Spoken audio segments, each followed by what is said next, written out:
ಕೃತಕ ಅಭಾವವನ್ನು ಸೃಷ್ಟಿ ಮಾಡಿರುವಂಥ ಕೆಲವರು ಆ ಮೂಲಕ ಗ್ಯಾಸನ್ನು ಪರಿಸ್ಥಿತಿಯ ದುರ್ಲಾಭ ಪಡೆದುಕೊಂಡು ದುಪ್ಪಟ್ಟು ಹಣಕ್ಕೆ ಮಾರಾಟ ಮಾಡ್ತಾ ಇದ್ದಾರೆ. ಮಾರುಕಟ್ಟೆಯ ದರ ಇರೋದು 1900 ರೂಪಾಯಿ. ಸಿಲಿಂಡರ್ ಮಾಫಿಯಾ ಹೇಗಿದೆ ನಮ್ಮ ನಡುವೆ ಅಂತೇಳಿ ನೋಡಿದರೆ ಸಹಜವಾಗಿ 1900 ರೂಪಾಯಿಗೆ ನಾರ್ಮಲ್ ಆಗಿ ಸಿಗುತ್ತೆ. ಕಾಳಸಂತೆಯ ದರ 7150 ರೂಪಾಯಿ, ದುಪ್ಪಟ್ಟಲ್ಲ ಅದಕ್ಕಿಂತಲೂ ಹೆಚ್ಚು. ಅದರಲ್ಲಿ ಸಿಲಿಂಡರ್ನ ಬೆಲೆ 2500 ರೂಪಾಯಿ ಸಿಲಿಂಡರ್ ಬೆಲೆ. ಹಾಗಾದರೆ ಗ್ಯಾಸ್ ಅದಕ್ಕೆ ತುಂಬಿಸ್ತಾರಲ್ಲ, ಗ್ಯಾಸ್ನ ಬೆಲೆ 4300 ರೂಪಾಯಿ. ಮಾರ್ಕೆಟ್ನಲ್ಲಿ ಸಿಗೋದು 1900 ರೂಪಾಯಿ. ದುಪ್ಪಟ್ಟಲ್ಲ 3 ಪಟ್ಟು ಹೆಚ್ಚಿದೆ. ರೆಗ್ಯುಲೇಟರ್ ಬೆಲೆ 350 ರೂಪಾಯಿ ಹೆಚ್ಚಿಗೆ ಮಾಡಿದ್ದಾರೆ. ಇದು ಕಾಳಸಂತೆಯಲ್ಲಿ ದಂಧೆಕೋರರು ಪರಿಸ್ಥಿತಿಯ ಲಾಭವನ್ನು ಪಡಿತಾ ಇರೋದು. ಡೆಪಾಸಿಟ್ ಕೂಡ ಇಡಬೇಕು 2500 ರೂಪಾಯಿ. ಗ್ಯಾಸ್ ಡಿಮ್ಯಾಂಡ್ ಹೇಗಿದೆ ಕೇಳಿದರೆ ನೋಡಿ, ನಮಗೀಗ ಅಸಹಾಯಕ ಸ್ಥಿತಿ, ಕೃತಕ ಅಭಾವ ಸೃಷ್ಟಿಯಾಗಿದೆ.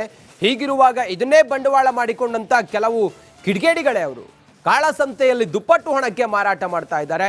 ಅವರಿಗೆ ಯಾರ ಭಯವೂ ಇಲ್ಲ. ಪೊಲೀಸರು ಕೂಡ ಇದನ್ನು ಕಡಿವಾಣ ಹಾಕೋದಕ್ಕೆ ಬಹುಶಃ ಅಸಹಾಯಕರಾದಂಗೆ ಕಾಣಿಸ್ತಾ ಇದೆ. ಜನರಿಗಂತೂ ಗ್ಯಾಸ್ ಬೇಕೇ ಬೇಕು. ಎಷ್ಟು ಹಣ ಕೊಟ್ಟಾದರೂ ಕೂಡ ಗ್ಯಾಸನ್ನು ಅವರು ಪರ್ಚೇಸ್ ಮಾಡ್ತಾ ಇದ್ದಾರೆ. ಇಲ್ಲದೆ ಹೋದರೆ ಲಕ್ಷಾಂತರ ರೂಪಾಯಿ ಲಾಸ್ ಆಗುತ್ತೆ. ಅಂಗಡಿ ಮುಗ್ಗಟ್ಟುಗಳೆಲ್ಲ ಬಂದಾಗ್ತಾ ಇದ್ದಾವೆ. ಒಂದೊಂದು ವ್ಯವಹಾರಕ್ಕೂ ಕೂಡ ಈ ಗ್ಯಾಸ್ ಸಿಲಿಂಡರ್ ಬರದಿಂದಾಗಿ ಬಹಳ ಆಘಾತ ಆಗಿದೆ. ಹೀಗಿರುವಾಗ ಎಷ್ಟು ಹಣ ಇದ್ದರೂ ಕೂಡ ಅವರು ಗ್ಯಾಸನ್ನು ಖರೀದಿ ಮಾಡ್ತಾ ಇದ್ದಾರೆ. ಹಾಗಾದರೆ ಕಾಳಸಂತೆಯಲ್ಲಿ ದಂಧೆಕೋರರು ಈ ರೀತಿಯಾಗಿ ಹಾಡ ಹಗಲೇ ದಂಧೆ ಮಾಡ್ತಾ ಇದ್ರೆ ಪೊಲೀಸರು ಏನು ಮಾಡ್ತಾ ಇದ್ದಾರೆ? ಈ ಕುರಿತು ಹೆಚ್ಚಿನ ಮಾಹಿತಿಯೊಂದಿಗೆ ನಮ್ಮ ಪ್ರತಿನಿಧಿ ದೀಪ್ತಿ ತೋಳ್ಪಾಡಿ ಈಗ ನಮ್ಮ ಜೊತೆಯಲ್ಲಿ ನೇರ ಸಂಪರ್ಕದಲ್ಲಿದ್ದಾರೆ. ದೀಪ್ತಿ, ಕಾಳಸಂತೆಯಲ್ಲಿ ದಂಧೆಕೋರರು ಎಷ್ಟೆಷ್ಟು ಹಣಕ್ಕೆ ಮಾರಾಟ ಮಾಡ್ತಾ ಇದ್ದಾರೆ?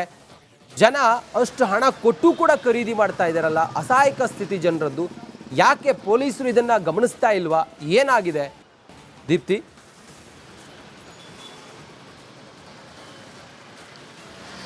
ರಂಜಿತ್, ಎಲ್ಲೋ ಒಂದ್ ಕಡೆ ಹೋಟೆಲ್ ಮಾಲೀಕರು ಕಂಗಾಲಾಗಿ ಹೋಗಿದ್ದಾರೆ. ಕಮರ್ಷಿಯಲ್ ಸಿಲಿಂಡರ್ಗಳು ಸಿಗ್ತಾ ಇಲ್ಲ. ಕಾಳಸಂತೆಯಲ್ಲಿ 1 to 3 ರೇಟ್ ಅನ್ನ ಕೊಟ್ಟು ಇವತ್ತು ಸಿಲಿಂಡರ್ನ ತಗೊಳ್ಬೇಕಾದಂತಹ ಪರಿಸ್ಥಿತಿ ಇದೆ ಅಂತ ಹೇಳಿ ದೂರನ್ನ ಕೊಡ್ತಾ ಇದ್ದಾರೆ. ಈ ದೂರನ್ನ ಬೆನ್ನಿಟ್ಕೊಂಡು ನಾವು ಒಂದು ಪ್ರೈವೇಟ್ ಗ್ಯಾಸ್ ಏಜೆನ್ಸಿಗೆ ಒಬ್ಬ ಮಾಮೂಲಿ ಗ್ರಾಹಕರ ರೀತಿಯಲ್ಲಿ ಹೋಗಿ ಸಿಲಿಂಡರ್ ಅನ್ನ ಕೇಳುವಂತಹ ಸಂದರ್ಭದಲ್ಲಿ ಅವರು ನಮಗೆ ಬೆಲೆ ಹೇಳಿರುವಂತದ್ದು ಸರಾಸರಿ 7150. ಅದು ಇವತ್ತಿನ ರೇಟ್ಗೆ. ನಾವು ಶನಿವಾರಕ್ಕೆ ಬೇಕು ಅಂತ ಹೇಳಿದ್ರೆ ಇದರ ರೇಟು ಮತ್ತಷ್ಟು ಜಾಸ್ತಿ ಆಗುತ್ತೆ. ಹೇಗೆ ಇದು ಲೆಕ್ಕ? ಇಷ್ಟು ಬೆಲೆನಾ? ಯಾಕಂದ್ರೆ 1900 ರೂಪಾಯಿ ಕಮರ್ಷಿಯಲ್ ಸಿಲಿಂಡರು 17 kg ಓಕೆ, ಅದನ್ನೇ ಕೊಡಿ ಅಂತ ಹೇಳಿದ್ರೆ ಅದೇ ಸಿಲಿಂಡರ್ಗೆ ನಾವು ಹೇಳ್ತಾ ಇರುವಂತದ್ದು 7150 ಅಂತ ಹೇಳಿದ್ರು. ಹೇಗೆ ಎಷ್ಟು ಅಂತ ಕೇಳಿದಂತಹ ಸಂದರ್ಭದಲ್ಲಿ 2500 ರೂಪಾಯಿಯನ್ನ ಸಿಲಿಂಡರ್ಗೆ ತಗೊಂತೀವಿ, 4300 ರೂಪಾಯಿನ ಗ್ಯಾಸಿಗೆ ತಗೊಂತೀವಿ. ಅದಕ್ಕೆ ರೆಗ್ಯುಲೇಟರ್ಗಳನ್ನ ಚೇಂಜ್ ಮಾಡಬೇಕಾಗುತ್ತೆ, ಅದಕ್ಕೆ 350 ರೂಪಾಯಿ. ಅದು ಬೇಡ ಅಂತ ಹೇಳಿದ್ರೆ ಏನು ಬೇಕಾಗಿಲ್ಲ ಅಂತ ಹೇಳಿದ್ರು. ಜೊತೆಗೆ ಇವತ್ತೇನಾದರೂ ನೀವು ಒಂದು ದಿನಕ್ಕೆ ಗ್ಯಾಸ್ ತಗೊಂಡ್ರೆ ಇವತ್ತೇ ಕೊಡಬೇಕು ಸಂಜೆ ಹೊತ್ತಿಗೆ. ಅದನ್ನು ಕೊಡಲಿಲ್ಲ ಅಂತ ಹೇಳಿದ್ರೆ ಮತ್ತೆ ಅದಕ್ಕೆ ಎಕ್ಸ್ಟ್ರಾ 100 ರೂಪಾಯಿನ ನೀವು ಕೊಡಬೇಕಾಗುತ್ತೆ ಅಂತ ಹೇಳಿ ಅವರ ಲೆಕ್ಕವನ್ನು ಹೇಳ್ಕೊಂಡು ಹೋದರು. ಇಷ್ಟಾದರೆ ಸಮಸ್ಯೆ ಅಲ್ವಾ ಅಂತ ಹೇಳಿದ್ರೆ, ನೋಡಿ ನಮ್ಮ ಹತ್ರ ಸ್ಟಾಕ್ ಕಮ್ಮಿ ಇದೆ, ನಿಮಗೆ ತುಂಬ ಅರ್ಜೆಂಟ್ ಇದೆ ಅಂದರೆ ನಾವು ಕೊಡೋದಕ್ಕೆ ರೆಡಿ ಇದ್ದೀವಿ, ಆದರೆ ನೀವು ಹಣವನ್ನು ಕೊಡಬೇಕು ಅಂತ ಹೇಳಿ ಈ ರೀತಿಯ ಲೆಕ್ಕವನ್ನು ಕೇಳ್ತಾ ಇದ್ದಾರೆ. ಇದು ಕೇವಲ ಚಾಮರಾಜಪೇಟೆಯಲ್ಲಿ ನಾವು ಸ್ಟಿಂಗ್ ಆಪರೇಷನ್ ಮಾಡಿದಂತಹ ಸಂದರ್ಭದಲ್ಲಿ 7100. ಇದು ಡಿಫರ್ ಹಾಕ್ಕೊಂಡು ಹೋಗುತ್ತೆ. ನೀವು ದೊಡ್ಡ ದೊಡ್ಡ ಏರಿಯಾಗೆ ಅಥವಾ ಪಾಪ್ಯುಲರ್ ಏರಿಯಾಗೆ ಹೋಗ್ತೀರಾ ಅಂತ ಹೇಳಿದ್ರೆ ಅಲ್ಲಿ 10,000 12,000 ಕೊಟ್ಟು ಇವತ್ತು ಸಿಲಿಂಡರನ್ನು ತಗೊಳ್ಬೇಕಾದಂತಹ ಪರಿಸ್ಥಿತಿ ಇದೆ. ಜಸ್ಟ್ ಇಮ್ಯಾಜಿನ್, 1900 ರೂಪಾಯಿಗೆ ಸಿಗುವಂತಹ ಒಂದು ಸಿಲಿಂಡರನ್ನು 3 ಪಟ್ಟು ಜಾಸ್ತಿ ಕೊಟ್ಟು ತಗೊಳ್ತೀವಿ ಅಂತ ಹೇಳಿದ್ರೆ ಬಿಸ್ನೆಸ್ ಮಾಡೋದಕ್ಕೆ ಹೇಗಾಗುತ್ತೆ ಅಂತ. ಮತ್ತೊಂದು ಕಡೆ ಡೊಮೆಸ್ಟಿಕ್ ಸಿಲಿಂಡರ್ ಕತೆ ಕೂಡ ಹೀಗೆ ಆಗಿದೆ. ಡೊಮೆಸ್ಟಿಕ್ ಸಿಲಿಂಡರು 900 ರೂಪಾಯಿಂದ 1000 ರೂಪಾಯಿವರೆಗೂ ಇರುವಂಥದ್ದು. ಅದನ್ನ ಕೂಡ 5000 ರೂಪಾಯಿಗೆ ಮಾರಾಟ ಮಾಡ್ತಿರುವಂತಹ ಮಾಹಿತಿ ಕೂಡ ಸಿಗ್ತಾ ಇದೆ. ಗೌರ್ಮೆಂಟ್ ಹೇಳುತ್ತೆ, ಪೊಲೀಸ್ ಇಲಾಖೆ ಹೇಳುತ್ತೆ, ಕಾಳಸಂತೆಯಲ್ಲಿ ಈ ರೀತಿಯಾಗಿ ಇಲ್ಲೀಗಲ್ ಆಗಿ ಸಿಲಿಂಡರ್ಗಳನ್ನ ಮಾರಾಟ ಮಾಡಬಾರ್ದು, ಕ್ರಮಗಳನ್ನು ತಗೊಳ್ತೀವಿ ಅಂತ. ಆದರೆ ಯಾವ ಕ್ರಮನೂ ಕೂಡ ಆಗಿಲ್ಲ. ಬೆಂಗಳೂರಿನಲ್ಲಿ ಒಂದು 8 FIRಗಳಾದರೆ ಈ ಸಂಬಂಧ ಬೇರೆ ಎಲ್ಲೂ ಕೂಡ ಕ್ರಮಗಳು ಅಂತಹ ಕಠಿಣ ಕ್ರಮಗಳನ್ನು ಇಲ್ಲಿ ತನಕ ಸರ್ಕಾರ ಆಗಲಿ ಪೊಲೀಸ್ ಇಲಾಖೆ ಆಗಿ ತಗೊಂಡಿಲ್ಲ. ಜೊತೆಗೆ ಹೋಟೆಲಿಗರು ಕೂಡ ಅಸಹಾಯಕ ಪರಿಸ್ಥಿತಿಯಲ್ಲಿದ್ದಾರೆ. ಯಾಕಂತ ಹೇಳಿದ್ರೆ ಇವರನ್ನೆಲ್ಲ ಎದುರು ಹಾಕೊಂಡ್ರೆ ಮತ್ತೆ ಮುಂದಿನ ದಿನಗಳಲ್ಲಿ ಏನಾದರೂ ತುಂಬ ಎಮರ್ಜೆನ್ಸಿಗೆ ಬೇಕು ಅಥವಾ ಏನೋ ಒಂದು ತಮ್ಮದ ಬೇಕು ಅಂತ ಹೇಳಿದಾಗ ಆ ಸಂದರ್ಭದಲ್ಲಿ ಸಿಗೋದಿಲ್ಲ ಅಂತ ಹೇಳಿ ಅವರು ಕೂಡ ಅಸಹಾಯಕರಾಗಿ ಕೂತಿರುವಂಥದ್ದು. ಸಹಾಯವಾಣಿಯನ್ನು ಆರಂಭ ಮಾಡಿದೆ, ಆದರೆ ಅದಲ್ಲೇ ಕಂಪ್ಲೇಂಟ್ ರಿಜಿಸ್ಟರ್ ಮಾಡಿದ್ರೆ ನಿಜಕ್ಕೂ ಕೂಡ ಅದರ ಫಾಲೋ ಅಪ್ ಆಗುತ್ತಾ ಅಂತ ಹೇಳಿ ನಾವು ಪ್ರಶ್ನೆನ ಮಾಡ್ಕೊಳ್ಬೇಕಾದಂತಹ ಸಂದರ್ಭ ಒದಗಿ ಬಂದಿದೆ. 1900 ರೂಪಾಯಿಗೆ 7150 ರೂಪಾಯಿ ಇವತ್ತಿನ ರೇಟು. ಇದನ್ನೇ ನಾವು ಶನಿವಾರ ತಗೊಂತೀವಿ ಅಥವಾ ಮುಂದಿನ ವಾರ ತಗೊಳ್ತೀವಿ ಅಂತ ಹೇಳಿದ್ರೆ 10,000 ರೂಪಾಯಿಗೆ ಹೋದ್ರೂ ಕೂಡ ಆಶ್ಚರ್ಯ ಇಲ್ಲ. ಸೊ ಇದರ ಒಂದು ಯುದ್ಧದ ಏನು ಅಡ್ವಾಂಟೇಜನ್ನ ತಗೊಂಡು ಸಿಲಿಂಡರ್ ದುರುಪಯೋಗವನ್ನ ಈ ಪ್ರೈವೇಟ್ ಏಜೆನ್ಸಿಗಳು ಮಾಡ್ತಾ ಇರುವಂಥದ್ದು. ಇನ್ನಾದರೂ ಆಹಾರ ಮತ್ತು ಸರಬರಾಜು ಇಲಾಖೆಯ ಸಚಿವರು ಇದರ ಬಗ್ಗೆ ಗಮನವನ್ನ ಕೊಡಬೇಕಾಗುತ್ತೆ. ಅವರು ಮಾಧ್ಯಮಗೋಷ್ಠಿಯನ್ನ ಕರೆದಂತಹ ಸಂದರ್ಭದಲ್ಲಿ ಹೋಟೆಲ್ ಅಸೋಸಿಯೇಷನ್ ಅವರಿಗೆ ಈ ರೀತಿ ಬೇಡಿಕೆಯನ್ನ ಇಡ್ತಾ ಇದ್ದಾರೆ.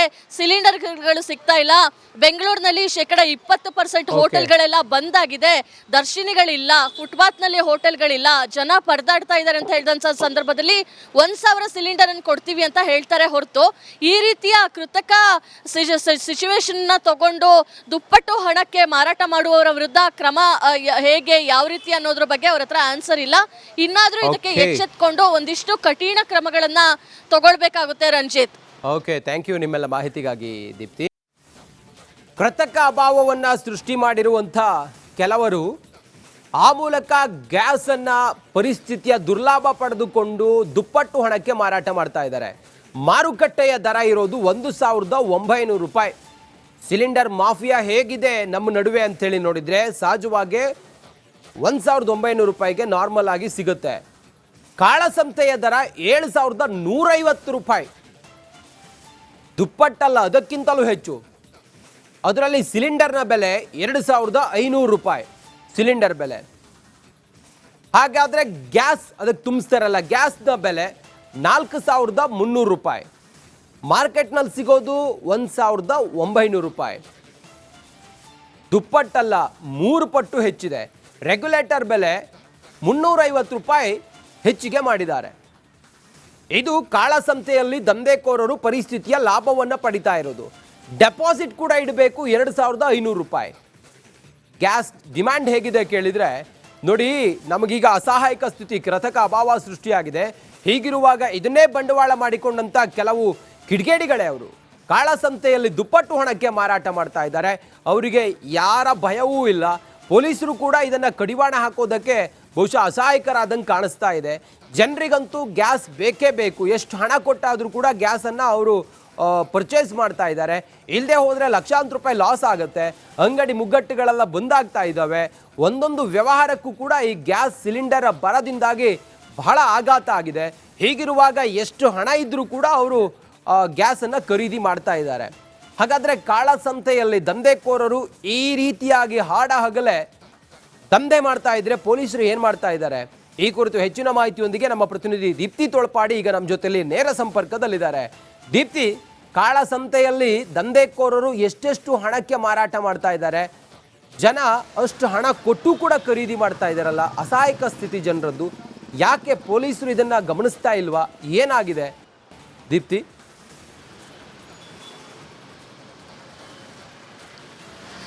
ರಂಜಿತ್, ಎಲ್ಲೋ ಒಂದ್ ಕಡೆ ಹೋಟೆಲ್ ಮಾಲೀಕರು ಕಂಗಾಲಾಗಿ ಹೋಗಿದ್ದಾರೆ. ಕಮರ್ಷಿಯಲ್ ಸಿಲಿಂಡರ್ಗಳು ಸಿಗ್ತಾ ಇಲ್ಲ. ಕಾಳಸಂತೆಯಲ್ಲಿ 1-2 ರೇಟ್ ಅನ್ನ ಕೊಟ್ಟು ಇವತ್ತು ಸಿಲಿಂಡರ್ನ ತಗೊಳ್ಬೇಕಾದಂತಹ ಪರಿಸ್ಥಿತಿ ಇದೆ ಅಂತ ಹೇಳಿ ದೂರನ್ನ ಕೊಡ್ತಾ ಇದ್ದಾರೆ. ಈ ದೂರನ್ನ ಬೆನ್ನಿಟ್ಕೊಂಡು ನಾವು ಒಂದು ಪ್ರೈವೇಟ್ ಗ್ಯಾಸ್ ಏಜೆನ್ಸಿಗೆ ಒಬ್ಬ ಮಾಮೂಲಿ ಗ್ರಾಹಕರ ರೀತಿಯಲ್ಲಿ ಹೋಗಿ ಸಿಲಿಂಡರ್ ಅನ್ನ ಕೇಳುವಂತಹ ಸಂದರ್ಭದಲ್ಲಿ ಅವರು ನಮಗೆ ಬೆಲೆ ಹೇಳಿರುವಂತದ್ದು ಸರಾಸರಿ 7,150. ಅದು ಇವತ್ತಿನ ರೇಟ್ಗೆ. ನಾವು ಶನಿವಾರಕ್ಕೆ ಬೇಕು ಅಂತ ಹೇಳಿದ್ರೆ ಇದರ ರೇಟು ಮತ್ತಷ್ಟು ಜಾಸ್ತಿ ಆಗುತ್ತೆ.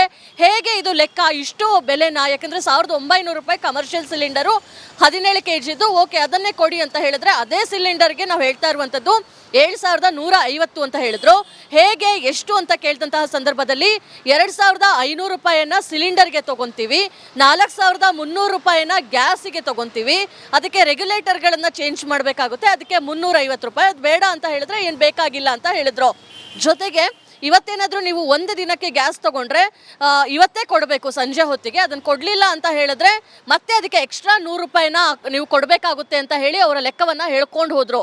ಇಷ್ಟಾದರೆ ಸಮಸ್ಯೆ ಅಲ್ವಾ ಅಂತ ಹೇಳಿದ್ರೆ, ನೋಡಿ ನಮ್ಮ ಹತ್ರ ಸ್ಟಾಕ್ ಕಮ್ಮಿ ಇದೆ, ನಿಮಗೆ ತುಂಬ ಅರ್ಜೆಂಟ್ ಇದೆ ಅಂದರೆ ನಾವು ಕೊಡೋದಕ್ಕೆ ರೆಡಿ ಇದ್ದೀವಿ, ಆದರೆ ನೀವು ಹಣವನ್ನ ಕೊಡಬೇಕು ಅಂತ ಹೇಳಿ ಈ ರೀತಿಯ ಲೆಕ್ಕವನ್ನ ಕೇಳ್ತಾ ಇದ್ದಾರೆ.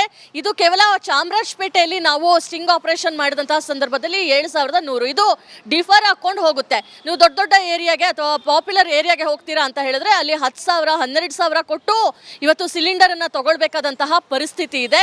ಜಸ್ಟ್ ಇಮ್ಯಾಜಿನ್ 1,900 ರೂಪಾಯಿಗೆ ಸಿಗುವಂತಹ ಒಂದು ಸಿಲಿಂಡರ್ ಅನ್ನ 3 ಪಟ್ಟು ಜಾಸ್ತಿ ಕೊಟ್ಟು ತಗೊಳ್ತೀವಿ ಅಂತ ಹೇಳಿದ್ರೆ ಬಿಸ್ನೆಸ್ ಮಾಡೋದಕ್ಕೆ ಹೇಗಾಗುತ್ತೆ ಅಂತ. ಮತ್ತೊಂದು ಕಡೆ ಡೊಮೆಸ್ಟಿಕ್ ಸಿಲಿಂಡರ್ ಕತೆ ಕೂಡ ಹೀಗೆ ಆಗಿದೆ. ಡೊಮೆಸ್ಟಿಕ್ ಸಿಲಿಂಡರು 900 ರೂಪಾಯಿಂದ 1,000 ರೂಪಾಯಿವರೆಗೂ ಇರುವಂತದ್ದು, ಅದನ್ನ ಕೂಡ 5,000 ರೂಪಾಯಿಗೆ ಮಾರಾಟ ಮಾಡ್ತಿರುವಂತಹ ಮಾಹಿತಿ ಕೂಡ ಸಿಗ್ತಾ ಇದೆ. ಗೌರ್ಮೆಂಟ್ ಹೇಳುತ್ತೆ, ಪೊಲೀಸ್ ಇಲಾಖೆ ಹೇಳುತ್ತೆ, ಕಾಳಸಂತೆಯಲ್ಲಿ ಈ ರೀತಿಯಾಗಿ ಇಲ್ಲಿಗಲ್ ಆಗಿ ಸಿಲಿಂಡರ್ಗಳನ್ನ ಮಾರಾಟ ಮಾಡಬಾರ್ದು, ಕ್ರಮಗಳನ್ನ ತಗೊಳ್ತೀವಿ ಅಂತ. ಆದರೆ ಯಾವ ಕ್ರಮನೂ ಕೂಡ ಆಗಿಲ್ಲ. ಬೆಂಗಳೂರಿನಲ್ಲಿ ಒಂದು 8-10 FIRಗಳಾದ್ರೆ ಈ ಸಂಬಂಧ ಬೇರೆ ಎಲ್ಲೂ ಕೂಡ ಕ್ರಮಗಳು ಅಂತಹ ಕಠಿಣ ಕ್ರಮಗಳನ್ನು ಇಲ್ಲಿ ತನಕ ಸರ್ಕಾರ ಆಗಲಿ ಪೊಲೀಸ್ ಇಲಾಖೆ ಆಗಿ ತಗೊಂಡಿಲ್ಲ. ಜೊತೆಗೆ ಹೋಟೆಲಿಗರು ಕೂಡ ಅಸಹಾಯಕ ಪರಿಸ್ಥಿತಿಯಲ್ಲಿದ್ದಾರೆ. ಯಾಕಂತ ಹೇಳಿದ್ರೆ ಇವರನ್ನೆಲ್ಲ ಎದುರು ಹಾಕೊಂಡ್ರೆ ಮತ್ತೆ ಮುಂದಿನ ದಿನಗಳಲ್ಲಿ ಏನಾದರೂ ತುಂಬ ಎಮರ್ಜೆನ್ಸಿಗೆ ಬೇಕು ಅಥವಾ ಏನೋ ಒಂದು ತಮ್ಮದ ಬೇಕು ಅಂತ ಹೇಳಿದಾಗ ಆ ಸಂದರ್ಭದಲ್ಲಿ ಸಿಗೋದಿಲ್ಲ ಅಂತ ಹೇಳಿ ಅವರು ಕೂಡ ಅಸಹಾಯಕರಾಗಿ ಕೂತಿರುವಂಥದ್ದು. ಸಹಾಯವಾಣಿಯನ್ನು ಆರಂಭ ಮಾಡಿದೆ, ಆದರೆ ಅದರಲ್ಲೇ ಕಂಪ್ಲೇಂಟ್ ರಿಜಿಸ್ಟರ್ ಮಾಡಿದ್ರೆ ನಿಜಕ್ಕೂ ಕೂಡ ಅದರ ಫಾಲೋ ಅಪ್ ಆಗುತ್ತಾ ಅಂತ ಹೇಳಿ ನಾವು ಪ್ರಶ್ನೆನ ಮಾಡ್ಕೊಳ್ಬೇಕಾದಂತಹ ಸಂದರ್ಭ ಒದಗಿ ಬಂದಿದೆ. 1,900 ರೂಪಾಯಿಗೆ 7,150 ರೂಪಾಯಿ ಇವತ್ತಿನ ರೇಟು. ಇದನ್ನೇ ನಾವು ಶನಿವಾರ ತಗೊಂತೀವಿ ಅಥವಾ ಮುಂದಿನ ವಾರ ತಗೊಳ್ತೀವಿ ಅಂತ ಹೇಳಿದ್ರೆ 10,000 ರೂಪಾಯಿಗೆ ಹೋದ್ರೂ ಕೂಡ ಆಶ್ಚರ್ಯ ಇಲ್ಲ. ಸೊ ಇದರ ಒಂದು ಯುದ್ಧದ ಏನು ಅಡ್ವಾಂಟೇಜನ್ನ ತಗೊಂಡು ಸಿಲಿಂಡರ್ ದುರುಪಯೋಗವನ್ನ ಈ ಪ್ರೈವೇಟ್ ಏಜೆನ್ಸಿಗಳು ಮಾಡ್ತಾ ಇರುವಂಥದ್ದು. ಇನ್ನಾದರೂ ಆಹಾರ ಮತ್ತು ಸರಬರಾಜು ಇಲಾಖೆಯ ಸಚಿವರು ಇದರ ಬಗ್ಗೆ ಗಮನವನ್ನ ಕೊಡಬೇಕಾಗುತ್ತೆ. ಅವರು ಮಾಧ್ಯಮಗೋಷ್ಠಿಯನ್ನ ಕರೆದಂತಹ ಸಂದರ್ಭದಲ್ಲಿ ಹೋಟೆಲ್ ಅಸೋಸಿಯೇಷನ್ ಅವರಿಗೆ ಈ ರೀತಿ ಬೇಡಿಕೆಯನ್ನ ಇಡ್ತಾ ಇದ್ದಾರೆ, ಸಿಲಿಂಡರ್ಗಳು ಸಿಗ್ತಾ ಇಲ್ಲ, ಬೆಂಗಳೂರಿನಲ್ಲಿ 20% ಹೋಟೆಲ್ಗಳೆಲ್ಲ ಬಂದ್ ಆಗಿದೆ, ದರ್ಶಿನಿಗಳಿಲ್ಲ, ಫುಟ್ಪಾತ್ನಲ್ಲಿ ಹೋಟೆಲ್ಗಳಿಲ್ಲ, ಜನ ಪರದಾಡ್ತಾ ಇದ್ದಾರೆ ಅಂತ ಹೇಳಿದಂಥ ಸಂದರ್ಭದಲ್ಲಿ 1,000 ಸಿಲಿಂಡರ್ ಅನ್ನು ಕೊಡ್ತೀವಿ ಅಂತ ಹೇಳ್ತಾರೆ ಹೊರತು ಈ ರೀತಿಯ ಕೃತಕ ಸಿಚುವೇಶನ್ನ ತಗೊಂಡು ದುಪ್ಪಟ್ಟು ಹಣಕ್ಕೆ ಮಾರಾಟ ಮಾಡುವವರ ವಿರುದ್ಧ ಕ್ರಮ ಹೇಗೆ ಯಾವ ರೀತಿ ಅನ್ನೋದ್ರ ಬಗ್ಗೆ ಅವ್ರ ಹತ್ರ ಆನ್ಸರ್ ಇಲ್ಲ. ಇನ್ನಾದ್ರೂ ಇದಕ್ಕೆ ಎಚ್ಚೆತ್ಕೊಂಡು ಒಂದಿಷ್ಟು ಕಠಿಣ ಕ್ರಮಗಳನ್ನ ತಗೊಳ್ಬೇಕಾಗುತ್ತೆ ರಂಜಿತ್. ಓಕೆ, ಥ್ಯಾಂಕ್ ಯು ನಿಮ್ಮೆಲ್ಲ ಮಾಹಿತಿಗಾಗಿ.